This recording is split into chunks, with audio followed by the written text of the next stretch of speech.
Let me ask you a question. What do Sega, Nintendo, Sony, and Apple all have in common? iPhones are now considered a necessity of modern life, pocket-sized status symbols with enough processing power to put 1990s supercomputers to shame. And while the name Apple is now synonymous with sleek design, polished hardware and, let's be honest, some eye-watering price tags, there was once a time when the company wasn't quite so bulletproof. As of now, Apple is considered to be one of the most successful companies in history, regularly valued higher than the GDP of entire nations. But that level of dominance wasn't always guaranteed. Throughout the 90s, Apple found itself drifting through an identity crisis, hemorrhaging staff, launching bloated product lines, and releasing the occasional baffling misfire. One of the most infamous being their foray into the video game market. Yep. Apple made a game console. While most people are familiar with the iPhone and Apple's long line of Macintosh computers, far fewer realise that the company once attempted to break into the console space.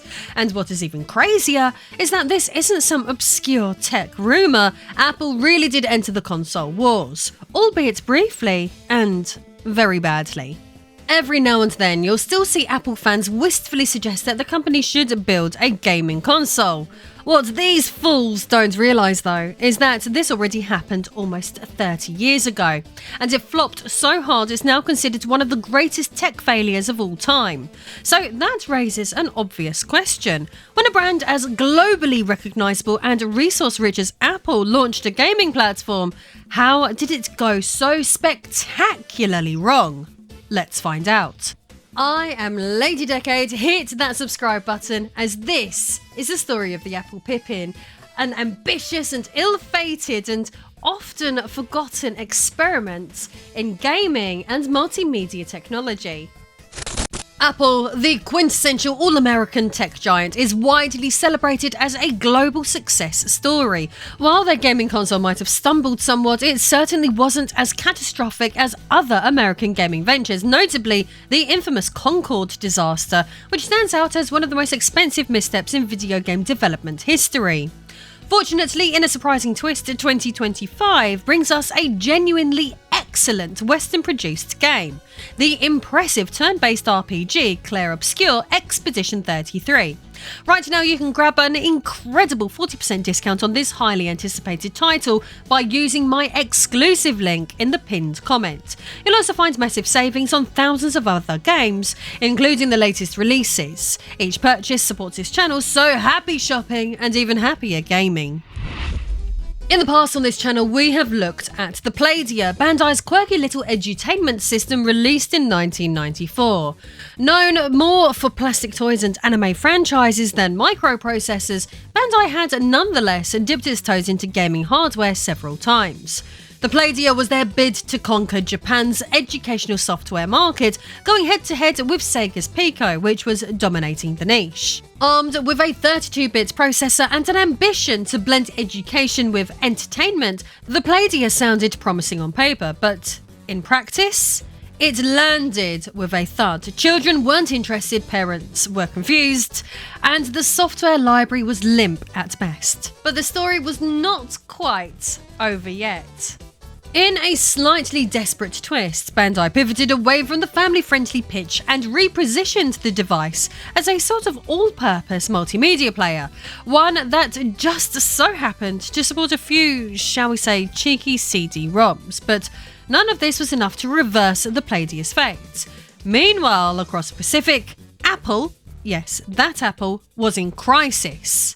In the mid-1990s, the company was a shadow of its future self. It was a period marked by faltering sales, innovation without a clear direction, and a creeping sense that Apple was falling behind. Microsoft Windows had taken over the desktop landscape, and the once revered Macintosh line was steadily losing relevance. Desperate to claw back market share and stake a claim in emerging tech sectors, Apple made a bold and, in hindsight, a rather baffling move. They decided to enter the console market. However, to understand how we got there, we need to rewind further back into the 1980s. Apple, beset by internal power struggles, parted ways with its co-founder Steve Jobs in 1985. What followed was a rocky decade defined by high R&D spending, mixed product launches, and a string of flops that failed to connect with consumers. Apple didn't lack ideas, but turning those ideas into profits proved far more elusive. By the early 90s, the situation was dire. Apple's market share was slipping, and innovation alone wasn't cutting it. In response, CEO Michael Spindler unveiled a radical plan, the Macintosh Clone Initiative. This strategy involved licensing the Mac OS to third-party hardware manufacturers in the hope that, much like VHS in the 1970s, a wider ecosystem would help Apple compete against the PC juggernaut without having to produce every machine in-house. It was an effort to expand Apple's influence while reducing its risk, and one of the more peculiar byproducts of that strategy was the emergence of the Apple Pippin, one of the more curious products to manifest from Apple's clone initiative. Apple pitched it as not a traditional games machine, but as a flexible, open multimedia platform, a VHS of the digital age, as some insiders described it. The idea was simple: build a low-cost, licensable Macintosh offshoot that third-party manufacturers could rebrand, repackage, and sell to their own markets. The Pippin was born. But this wasn't just about games, no. Apple envisioned the Pippin as a general-purpose hub for the living room, something that could run educational software, browse the early web, play multimedia CD-ROMs, and even handle light office tasks. According to internal documentation, it was designed to be an integral part of the consumer audiovisual, stereo, and television environment, a hybrid system intended to live beneath your telly, not your desk. Crucially, Apple never intended to sell Pippins under its own name. This wasn't a new Mac, it was a format, a brand-neutral box. Apple's job was to provide the logic board and software platform. Everything else, from the physical shell to the packaging, was left to whoever licensed it. On paper, it was a bold and oddly forward-thinking concept, but in practice, it was a recipe for confusion. Consumers weren't sure if it was a console, a computer, or a strange mutant offspring of both. And when you confuse your market, you tend not to capture it. If all of this sounds suspiciously familiar, it's because it was nearly identical to what Trip Hawkins had already attempted a few years earlier with the 3DO. That console too was designed to be an open standard, licensed out to manufacturers like Panasonic and Goldstar. And like the Pippin, it launched with high hopes and landed with a thud. Meanwhile, back in Japan, Bandai's Palladium was gasping its final breaths. President and CEO Makoto Yamashina, ever the opportunist, has been watching the Western tech scene with interest. When he caught wind of Apple's Pippin project in early 1994, he saw a golden opportunity. Instead of spending years developing a next-generation console from scratch, why not partner with Apple to create a new machine that could leapfrog the Palladium's failings? With this in mind, Bandai approached Apple with a simple proposal. Apple would handle the internals, chiefly the logic board and operating system, while Bandai would take care of the outer casing, packaging, and software localization. The result would be a streamlined CD-ROM-based device built on stripped-down Macintosh tech, capable of handling games, educational software, and multimedia content. In essence, a living room-friendly hybrid between a console and a budget computer. This made sense at the time because for Bandai, the move was like a lifeline. Their previous console was a flop and they needed a more powerful, more versatile product to remain competitive. For Apple, the deal was equally attractive as Bandai wasn't just a major manufacturer, they were also a seasoned game publisher. This meant Apple would gain a hardware partner and a potential source of launch software in one tidy agreement. And the concept wasn't entirely unprecedented. The early to mid-90s saw a wave of attempts to consolidate personal computers. Systems like the Amiga CD32 and the FM Towns Marti had already tried, and largely failed, to bridge the gap between living room media player and interactive game console. Now, Bandai and Apple were preparing to take a swing of their own. Bandai was confident. Internally, they forecast sales of 500,000 Pippin units per year, expecting the system to thrive as a cost-effective alternative to PCs for families and casual users alike. Initially, Bandai's vision for the Pippin didn't include internet access, and honestly, why would it? This was 1994. For most consumers, the internet was still a novelty, but as development progressed, both Apple and Bandai began to notice a shift, particularly in the United States, where interest in online connectivity was growing rapidly. Apple, ever eager to stay on the cutting edge, pushed for the inclusion of a built-in modem. It was a bold move and, in hindsight, perhaps a little too forward-thinking.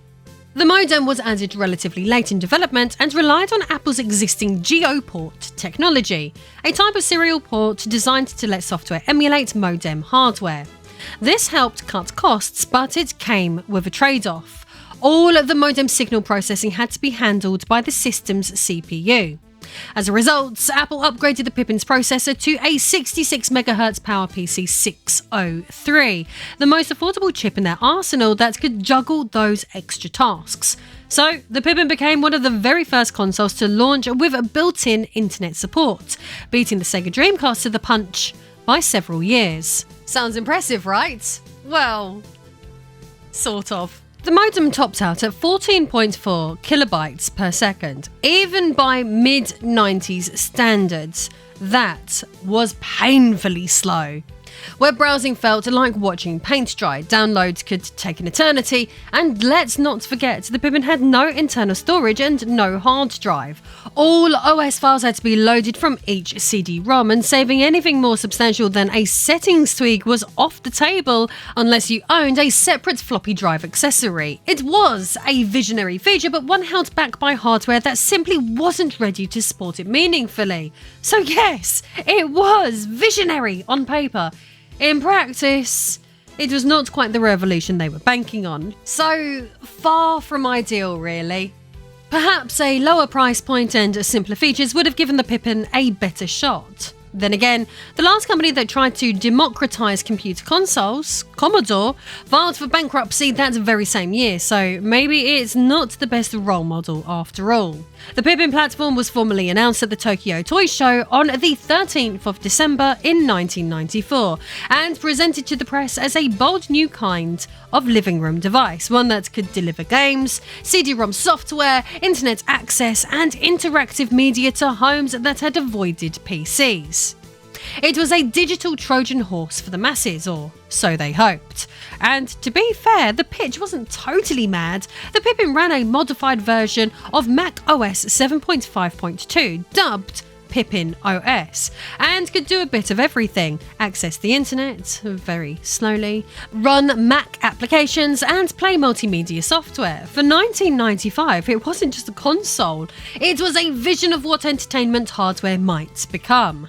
Unfortunately, no one told the market.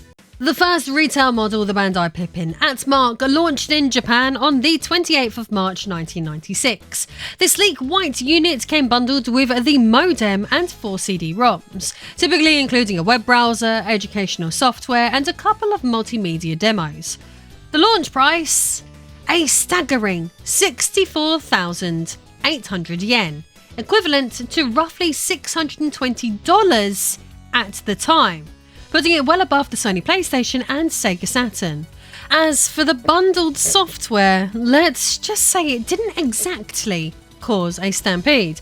You'd have been hard-pressed to find many compelling titles at retail either, unless you had a map of Japan and an afternoon to burn tracking them down.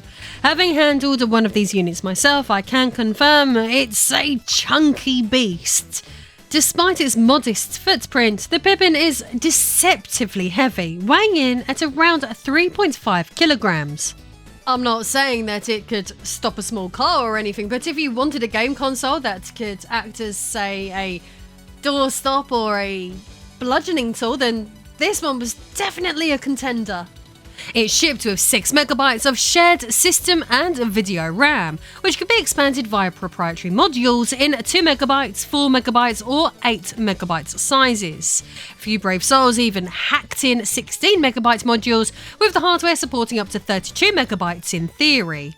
As for storage, the Pippin lacked a hard drive, relying instead on the 128 kilobytes of non-volatile RAM, or NVRAM, to save settings and game data. Roughly 120 kilobytes of that was actually usable, formatted as a tiny HFS volume with strict folder rules that made managing save files finicky, to say the least. The Pippin's controller, dubbed the Applejack, was unlike anything else on the market at the time. Its layout resembled a Super Nintendo pad, 4 face buttons on the right, a D-pad on the left, and smack dab in the middle, a trackball. Yes, a trackball. This mouse-style input was essential because many Pippin titles were barely altered Mac ports, software that had been Pippinized just enough to launch without a proper desktop interface.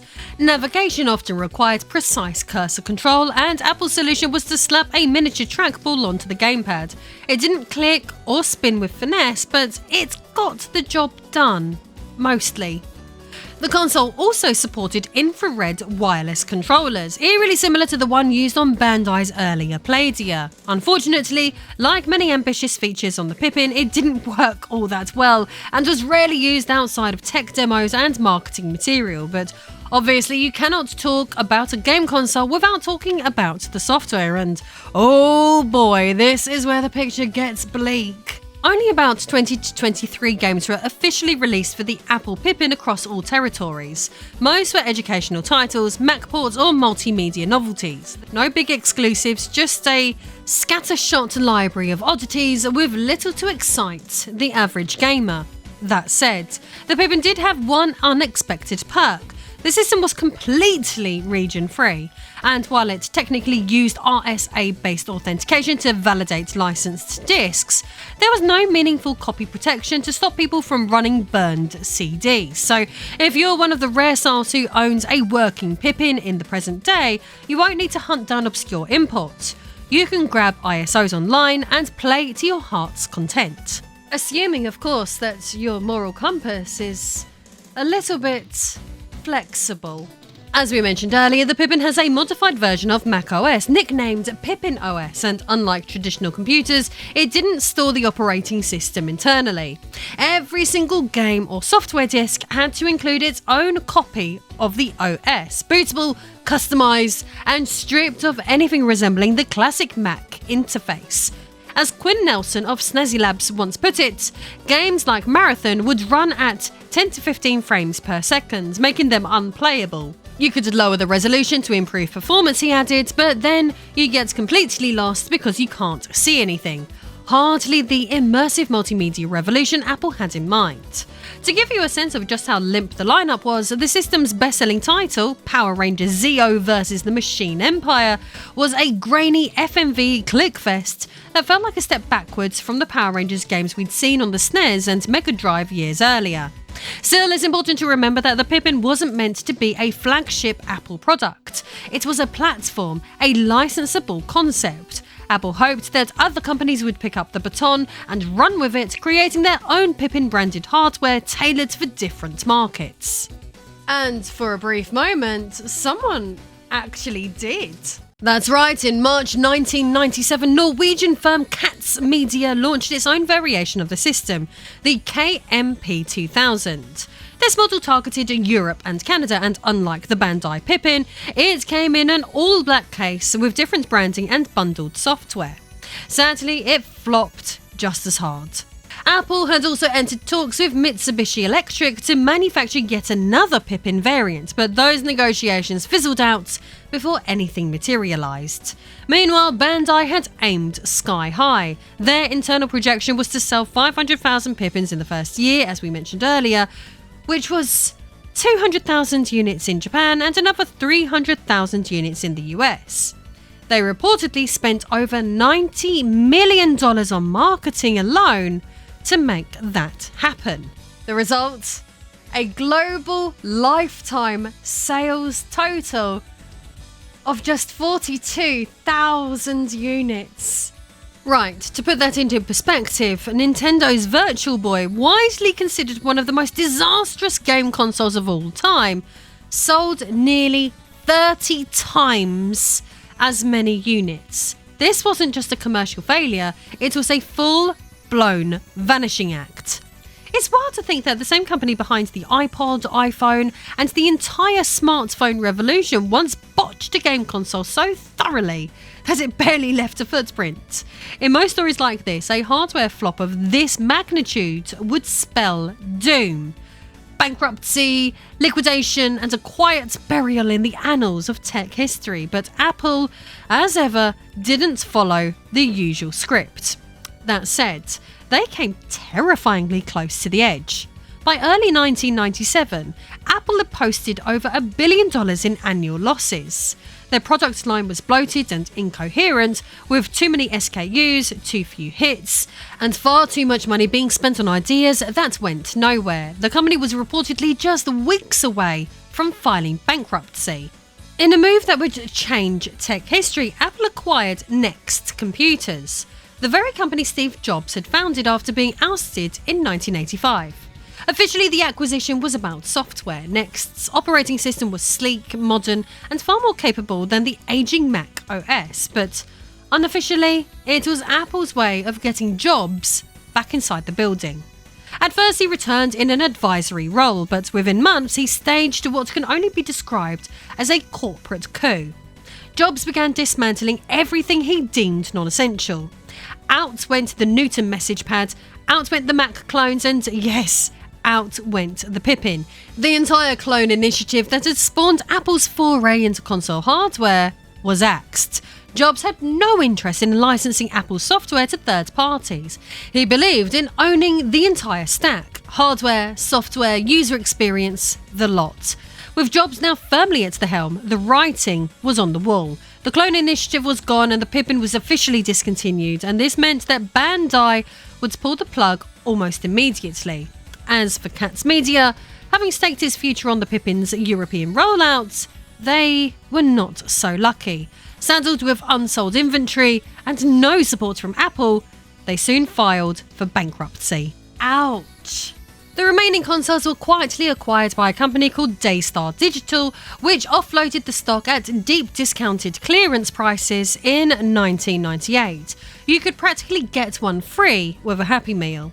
And just like that, Apple's short-lived adventure in console gaming came to an unceremonious end. Not with a bang, but with a bargain bin. Meanwhile, Steve Jobs, now in full command and in true Sith Lord fashion, effectively becoming the Senate, began engineering one of the most dramatic turnarounds in tech history. In 1998, Apple launched the Bondi Blue iMac, which helped popularise USB and marked a return to clean, user-friendly design. In 1999, the iBook and Final Cut Pro came. In 2000, iTunes made its debut, and in 2001, we got the iPod, Apple Stores, and the launch of Mac OS X, built fittingly on the bones of the Next system that had brought Jobs back in the first place. Fast forward to 2007 and Apple introduced the iPhone, an innovation that redefined the company's trajectory and reshaped the entire tech landscape. It became the cornerstone of a new digital era and one of the most successful consumer products in history. So yes, it's easy to forget the Pippin. A footnote, a failure, a system so obscure and short-lived that many people still don't believe it existed at all. But between 1990 and 1997, Apple wasn't the design-obsessed, world-conquering giant we know today. It was a company in freefall, adrift, unfocused, and struggling to stay relevant. As Nova Hollandia succinctly put it, the Pippin is perhaps one of the greatest tech flops in the history of consumer electronics. A misfire, yes, but a historically significant one. The Pippin was certainly one of the final flails in that chaotic era. You could argue that in a strange twist of fate, the Pippin's failure helped pave the way for Apple's rebirth. Had the Pippin somehow found success, the clone initiative might have survived. Apple might never have acquired Next. Steve Jobs might have never returned, and the iPhone, the device that you might be watching this very video on, might never have come to be. So, laugh if you must, but the Apple Pippin wasn't just a tech oddity, it was a turning point. A cautionary tale and, oddly enough, a prelude to greatness. Don't forget that via my links, you can get 40% off the tantalising Clair Obscure Expedition 33 and up to 90% off thousands of other games. If you want to support my work in a more personal way, you can access my cosplay library and more via Patreon. See you all again soon.